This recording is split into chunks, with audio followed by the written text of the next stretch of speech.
है और अपनी पहली रसोई करने के लिए बैठ जाती है। चांदनी जैसे ही मिट्टी का चूल्हा जलाती है, तेज आंधी तूफान चलने लगती है, जिसमें उसका तिरपाल उड़ जाता है। माँ जी, बाहर आइए और सारे सामान घर में रख दीजिए क्योंकि तिरपाल उड़ गया है। बहुत तेज आंधी तूफान चल रही है, इसमें तो खाना नहीं बन पाएगा। बहू तू चूल्हा बंद कर दे और अंदर आ जा। आशा के कहने पर चांदनी खाना बनाना छोड़कर सारा सामान लेकर घर में चली जाती है और ये सब आरती अपने शीशे की रसोई की खिड़की से देख रही होती है।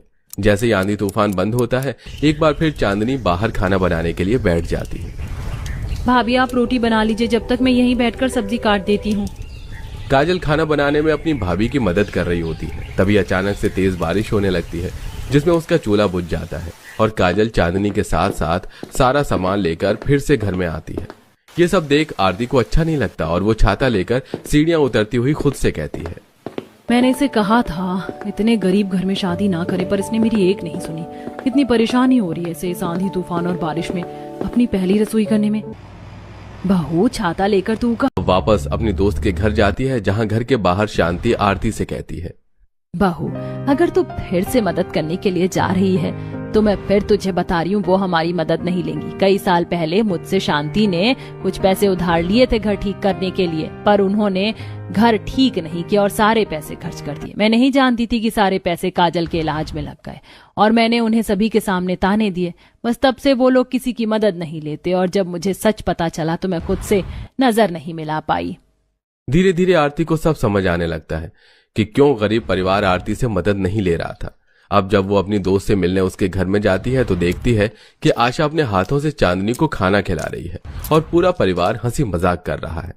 सही कहा था चांदनी तूने, तेरा ससुराल भले ही गरीब है पर तू यहाँ ज्यादा खुश है।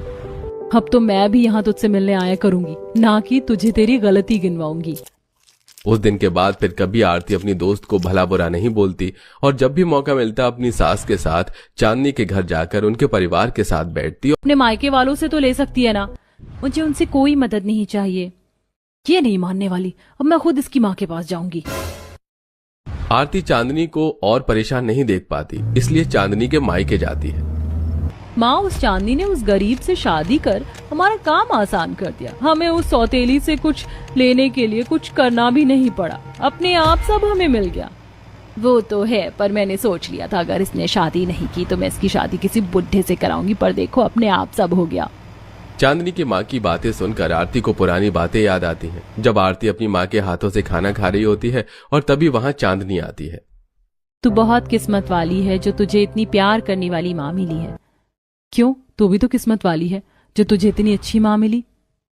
आरती की बात सुनकर चांदनी रोने लगती है और ये सोचते हुए एकदम से आरती उन यादों से बाहर आती है।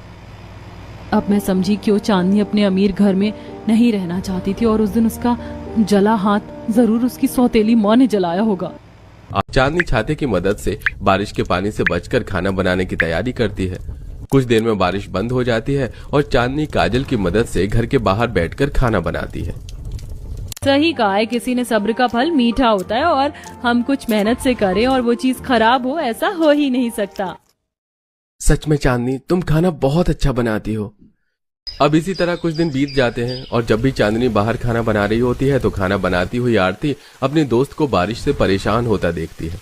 कभी आंधी तूफान बारिश की वजह से लकड़ियां गीली हो जाती हैं, तो कभी चूल्हा और कई बार बने हुए खाने में पानी चला जाता है। ऐसे ही एक तेज बारिश की वजह से चांदनी 11 बजे खाना बनाती है और ये सब देखकर बार बार आरती उससे मिलने आती है।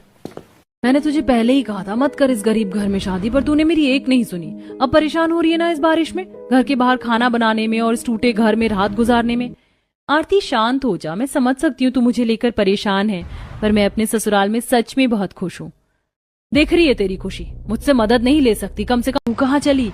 माँ जी, आशा आंटी के घर जो बहू आई है वो मेरी दोस्त है, आज उसकी पहली रसोई है, इसीलिए मैं उसकी मदद करने जा रही हूँ।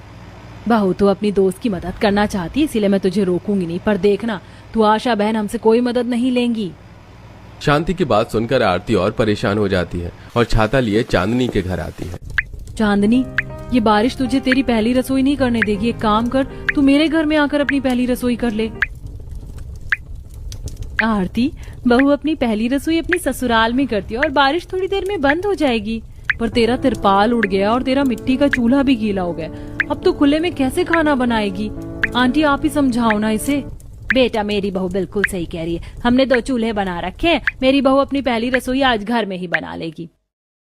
आशा की बात सुनकर आरती को शांति की बात याद आती है और वो देखती है कि घर में भी कहीं कहीं छत टपक रही है और जिस तरफ चांदनी खाना बनाने के लिए बैठी है वहां पर भी बारिश की कुछ बूंदें आ रही हैं।